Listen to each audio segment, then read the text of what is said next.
تراوی اور نمازوں میں کمی ہوگی نہ روزوں میں، کرو مل کر یہ نیت، ماہ رمضان آ گیا ہے۔ الحمدللہ رب العالمین والصلاة والسلام علی سید المرسلین، اما بعد فاعوذ باللہ من الشیطان الرجیم، بسم اللہ الرحمن الرحیم۔ الصلاة والسلام علیک یا رسول اللہ وعلی آلک واصحابک یا حبیب اللہ۔ الصلاة والسلام علیک یا نبی اللہ وعلی آلک واصحابک یا نور اللہ۔ مدنی چینل کے ناظرین، پروگرام درس تراویح میں آپ کو خوش آمدید کہتے ہیں۔ رمضان المبارک کی آج 5ویں شب ہے اور 5واں پارہ ہے۔ انشاءاللہ اس 5ویں پارے کا کچھ خلاصہ بیان کرنے کی سعادت حاصل کریں گے۔ اول تاخیر ہمارے ساتھ آپ پروگرام میں شامل رہیے۔ اللہ رب العالمین ہم سب کو قرآن مجید فرقان حمید کی برکات سے مالا مال فرمائے۔ ناظرین کرام، 5ویں پارے میں سورۃ النساء، چوتھے پارے کے آخر سے سورۃ النساء کا آغاز ہوتا ہے، اور 5واں پارہ اسی میں پھر چھٹے پارے کے ابتدا میں کچھ رکوع سورۃ النساء کے وہ جاری رہتے ہیں۔ یاد رکھیں کہ قرآن مجید فرقان حمید کی ایک بہت بڑی صورت سورۃ النساء ان بڑی صورتوں میں شمار ہوتی، اور اس صورت میں اللہ پاک نے عورتوں سے متعلق بہت سے احکامات بیان فرمائے ہیں۔ آج بات تو کی جاتی ہے کہ اسلام میں عورتوں کے کیا حقوق ہیں، اسلام نے عورتوں کو کیا دیا ہے، اسلام نے عورتوں کے حوالے سے کیا احکامات بیان کیے۔ تو میں کہتا ہوں ان سارے سوالوں کے جوابات آپ سورہ نساء پڑھتے جائیے، آپ کو اصل جو ایک بنیادی اصول اور بنیادی حقوق کی بات ہے، تو سورۃ النساء کے اندر کئی ایسے مواقع کہ جہاں پر اللہ پاک نے عورتوں کے حوالے سے ان کے حقوق کو بیان فرمایا ہے۔ تو سورۃ النساء کا مطالعہ کیا جائے، سورہ نساء کے اندر عورتوں کے بہت سے حقوق بیان کیے گئے۔ بیسک ایک عورت کے لیے وہ کسی نہ کسی مرد کی ضرورت اور حاجت رہتی ہے۔ جب کوئی بیٹی پیدا ہوتی ہے نا، کوئی بچی پیدا ہوتی ہے، پیدائش سے لے کر ان کے حقوق کو بیان کر دیا گیا۔ پیدا ہو تو فرما دیا کہ جس کے ہاں پیدا ہو ان کے ہاں پہلی اولاد بیٹی ہے، برکت والی ہے۔ سبحان اللہ۔ اچھا، جو بچیوں کی پرورش کرے اس کے لیے دوزخ سے آزادی اور جنت کی بشارتیں۔ اچھا، 3 بیٹیاں، 2 بیٹی، 1 بیٹی کی پرورش کرے اور اس کے لیے بھی بشارتیں۔ اچھا، جب یہ بڑی ہوتی ہے، ایک والد کی ذمہ داری اور فریضہ ہے کہ ان کی پرورش اس انداز سے کرے، اور پھر جب اس عمر کو پہنچے ان کی شادی کر دیں۔ اب شریعت نے شوہر کی ذمہ داریاں لگا دی ہیں، کھانے پینے ہر طرح کے معاملات ظاہر ہے شوہر پورا کرتا ہے، تو شریعت نے اس کی ذمہ داریاں وہ شوہر کو دے دی ہیں۔ اچھا، اولادیں پیدا ہوتی ہیں تو اب اولاد کے لیے وہ ماں ہیں، تو ماں کے اتنے حقوق بیان کر دیے گئے۔ تو گویا کہ عورت کے لیے شروع سے لے کر پیدائش سے لے کر آخر تک کے سارے جو مراحل ہیں اس میں حقوق ہی تو بیان کیے ہیں۔ شادی کے معاملات، نکاح کے معاملات، حق مہر کے احکامات۔ اچھا، اس کے بعد پھر وراثت کے طور پر وہ معاشرہ کہ جو بیٹی کو پیدائش پر زندہ درگور کر دیتا تھا، وہ معاشرہ جو بیٹی کی ولادت پر اپنا چہرہ بگاڑ لیتا تھا، رسول اللہ صلی اللہ علیہ وسلم ان میں مبعوث ہوئے اور تشریف لائے، اور آپ نے ان کو بیٹیوں کے مقام اور مرتبے بتائے۔ اچھا، پھر اللہ پاک نے قرآن میں وراثت کے احکامات بھی بیان کر دی۔ آج بھی ہمارے ہاں کئی جگہوں پر عورتوں کے حقوق کے حوالے سے بہت باتیں تو کی جاتی ہیں، مگر کبھی کوئی یہ نہیں کہتا کہ ہم اس پر آواز بلند کریں کہ جو عورتوں کو اس کا حق یعنی حق وراثت نہیں دیا جاتا۔ تو یہ شریعت نے تو بیسک کئی چیزیں ہیں جن کا حکم یہی سورۃ النساء کے اندر اللہ پاک نے بیان فرمایا ہے۔ چند چیزیں انشاءاللہ ذکر کرتے ہیں۔ 5ویں پارے کے ابتدا سے ہی نکاح وغیرہ کے معاملات وہ بیان فرمائے گئے۔ اچھا، اس سے قبل جو آیت مبارکہ ہے 4تھے پارے کی سب سے آخری آیت مبارکہ، جس میں اللہ پاک نے فرمایا ہے حرمت علیکم امہاتکم و بناتکم و اخواتکم و عماتکم و خالاتکم وبنات الاخی وبنات الاخت وامہاتکم اللاتی ارضعنکم واخواتکم من الرضاعہ وامہات نسائکم وربائبکم اللاتی فی حجورکم من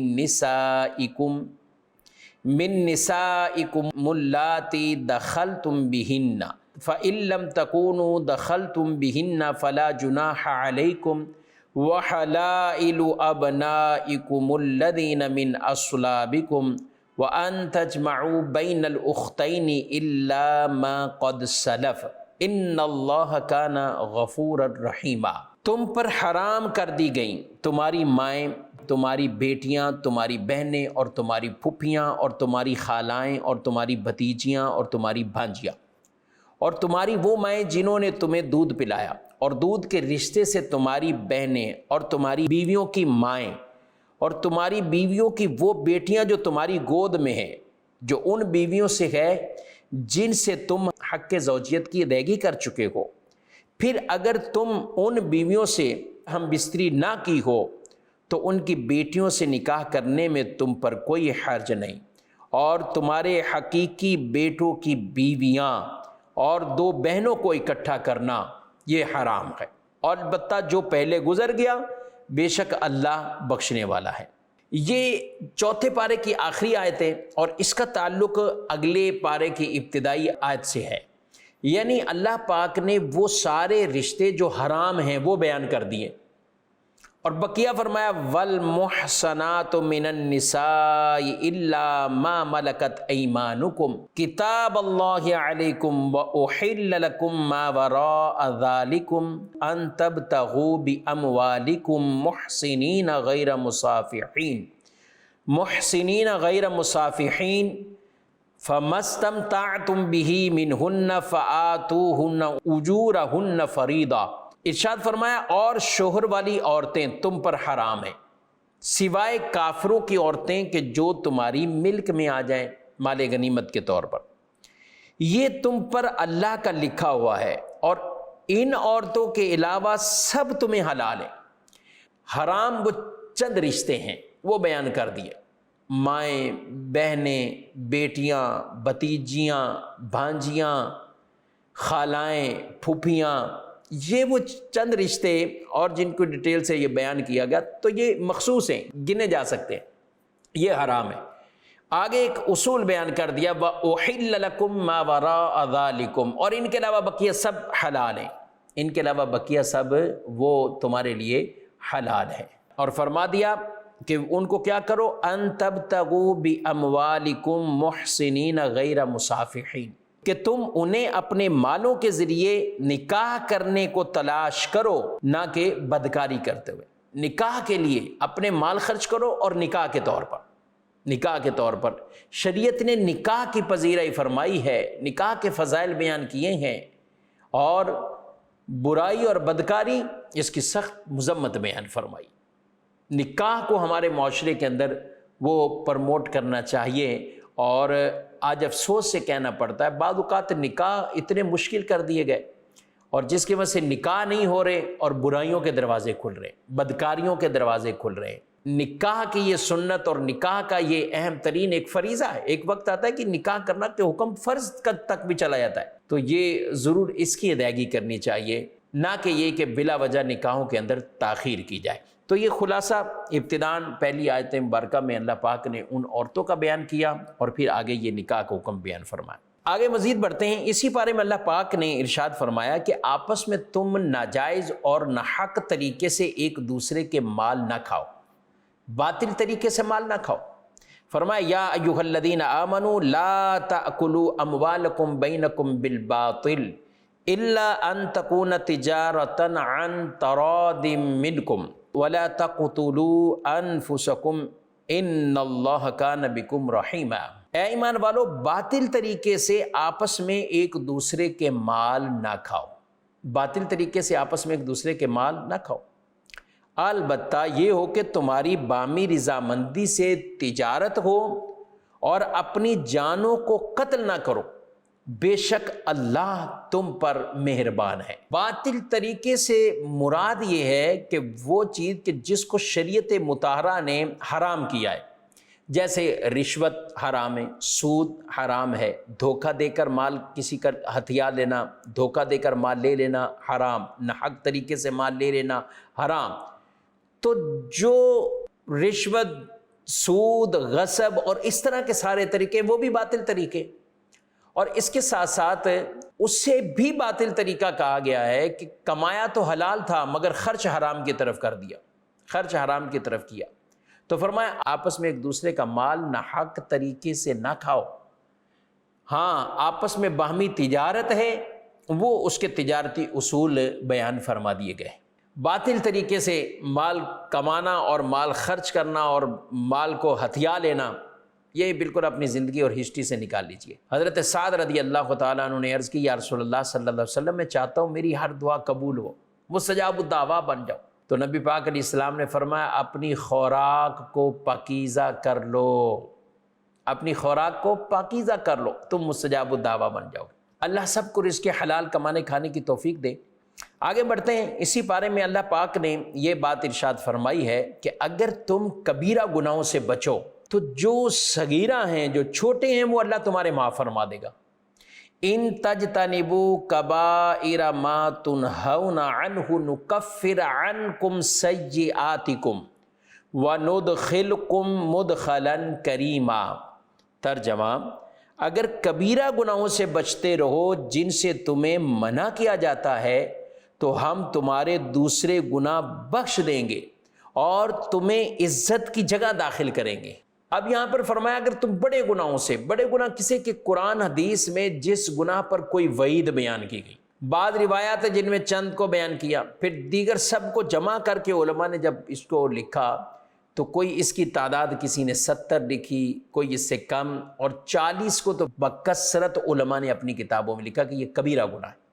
ان میں جیسے اللہ تعالیٰ کے ساتھ کسی کو شریک ٹھہرانا، ریاکاری، کینہ، حسد، تکبر، خود پسندی، تکبر کی وجہ سے مخلوق کو حقیر جاننا، دھوکہ دینا، لالچ، تنگ دستی کی وجہ سے فقراء کا مذاق اڑانا، نماز کو چھوڑ دینا، روزے کو چھوڑ بلا عذر شرعی چھوڑ دینا، زکوٰۃ کی ادائیگی نہ کرنا، یہ کیا ہے؟ یہ ایسے ہیں کہ جو کبیرہ گناہوں کو جن کو فرمایا، اور ایک لمبی فہرست ہے جس میں کبیرہ گناہوں کو بیان کیا۔ اللہ فرماتا ہے اگر تم بڑے گناہوں سے بچو گے، صغیرہ اللہ معاف فرما دے گا اور تمہیں عزت کی جگہ یعنی جنت کا تمہیں داخلہ عطا فرمائے گا۔ اور اس کے بعد اگلی آیت میں فرمایا وَلَا تَتَمَنَّوْا مَا فَضَّلَ اللَّهُ بِهِ بَعْضَكُمْ عَلَى بَعْضٍ، اس کی تمنا نہ کرو جو تم میں سے بعض کو بعض پر اللہ نے فضیلت عطا فرمائی۔ ناظرین کرام، یہ بڑی ایک پوائنٹ والی آیت مبارکہ ہے۔ اگر کوئی اپنے من میں، دل میں اس آیت کو بٹھا لے تو یقین کریں کئی طرح کے گناہوں سے وہ اپنے آپ کو بچا لے گا۔ اللہ فرماتا ہے اس کی تمنا نہ کرو جو تم میں سے بعض کو بعض پر اللہ نے فضیلت عطا فرمائی، اس کی تمنا نہ کرو۔ مثلا کسی کو مال دیا، کسی کو خوبصورتی دی، کسی کو حسن دیا، کسی کو اچھی آواز دی، کسی کو اچھا علم عطا ہوا، کسی کو کوئی نعمت، کسی کو کوئی نعمت۔ اب اگر کوئی شخص یہ چاہے کہ بھئی ایک مالدار آدمی ہے، وہ چاہتا ہے کہ میں مالدار ہوں لیکن خوبصورت نہیں ہوں، خوبصورتی بھی ہونی چاہیے، شہرت بھی ہونی چاہیے، علم بھی ہونا چاہیے، تو یہ فلاں، تو یہ اپنی جو مالداری والی نعمت ہے یہ اس کو بھی حقیر جانے گا کہ فلاں تو خوبصورت ہے، فلاں تو شہرت والا ہے، فلاں تو علم والا ہے، فلاں کی آواز اچھی ہے، فلاں کا انداز اچھا ہے، تو جو کچھ اللہ نے اس کو دیا یہ اسے حقیر جانے گا۔ رب نے فرمایا ایسا نہ کرو، ایسی تمنا ہی نہ کرو۔ کسی کے رشتے اچھے لگ گئے، بچوں کے رشتے اچھے لگ گئے، کاروبار اچھے ہو گئے، تو اب کیا دوسرے اس میں حسد کے اندر مبتلا ہو جاتے۔ فرمایا اس کی تمنا نہ کرو۔ کیا کرو؟ رشک کرو۔ رشک اچھی چیز ہے کہ اللہ کے خزانوں میں کوئی کمی نہیں، اللہ سے دعا مانگو، یا اللہ فلاں کو نعمت دی ہے مجھے بھی عطا فرما، یہ اللہ سے دعا مانگے آپ، مگر یہ تمنا نہ کریں کہ یا اللہ اس کی نعمت چھن جائے، اس کی نعمت ختم ہو جائے اور مجھے مل جائے۔ یہی تو حسد ہے، اسی گناہ سے تو بچنا۔ تو فرمایا وہ تمنا ہی نہ کرو کہ جو اللہ نے بعض کو بعض پر فضیلت عطا فرمائی ہے۔ اس کے بعد والی آیت مبارکہ میں اللہ پاک نے مردوں اور عورتوں کے حوالے سے کچھ حقوق بیان کیے اور فرمایا الرجال قوامون علی النساء بما فضل اللہ بعضهم علی بعض وبما انفقوا من اموالهم فالصالحات قانتات حافظات للغیب بما حفظ اللہ۔ فرمایا مرد عورتوں پر نگہبان ہے اس وجہ سے کہ اللہ نے ان میں ایک کو دوسرے پر فضیلت دی ہے، اور اس وجہ سے کہ مرد عورتوں پر اپنا مال خرچ کرتے ہیں، مرد عورتوں پر اپنا مال خرچ کرتے ہیں، تو نیک عورتیں شوہروں کی اطاعت کرنے والی اور ان کی عدم موجودگی میں اللہ کی حفاظت و توفیق سے حفاظت کرنے والی ہوتی ہے، اپنی عزت کی حفاظت، شوہر کے مال کی حفاظت، شوہر کی اطاعت کریں گی، جائز کاموں میں وہ اپنے شوہر کے ساتھ ہیں، شوہر کی اطاعت کریں گی۔ اللہ پاک نے مرد کو کہا ہے کہ مرد عورت سے افضل ہے، کیوں؟ اس کی کچھ وجوہات بیان فرما دی۔ ایک تو یہ ہے کہ مرد علم اور قدرت کے اعتبار سے اگر دیکھا جائے اور مجموعی اعتبار سے دیکھا جائے تو مرد فائق ہے، مشکل سے مشکل کام کرنا یہ مرد کے ہی ذمے لگتا ہے اور وہ کام یہ کرتا ہے۔ اچھا، پھر آج تک ہم دیکھ لیں بڑے بڑے کام جو سر انجام دینے تو اس کے پیچھے کیا ہے؟ مرد ہے، بڑی بڑی ذمہ داریاں ملنا اور یہ پیچھے کیا ہے؟ وہ مرد ہیں۔ یہ ہم مجموعی طور پر گفتگو کر رہے ہیں، علم اور قدرت کے اعتبار سے مرد فائق ہوتا ہے، اگرچہ بعض خواتین بھی، یعنی اس طرح بات کریں تو حضرات صحابہ کرام علیہم رضوان میں سے کئی ایسی صحابیات تھیں نبی پاک علیہ السلام کی ازواج میں سے بھی کہ جو علم کے اعتبار سے بھی فائق ہیں اور بہت اللہ نے انہیں علم عطا فرمایا، لیکن جب مجموعی طور پر بات چیت ہو رہی ہے تو وہ وجہ بیان فرمائی گئی۔ ایک یہ بھی بیان فرمائی کہ وہ مال، یہ تو قرآن نے بیان کیا کہ وہ اپنا مال خرچ کرتے، یہ مال کمانا خرچ کرنا یہ اللہ نے ان کے ذمے لگایا ہے۔ عورتوں کو کیا کہا؟ ان کی اطاعت کریں اور حفاظت کریں، ان کی غیر موجودگی میں بھی اپنی عزت پاک دامنی میں اور ان کے مال میں یہ حفاظت کریں۔ اب آگے کچھ طریقے بیان کیے کہ اگر کوئی عورت نافرمانی کی طرف آتی ہے تو شوہر کیا کرے، شوہر اسے سمجھائے، کچھ اپنا بستر جدا کر لے اور مختلف انداز ایسے اپنائے کہ جس سے گھر اس کا ٹوٹنے سے بچ جائے۔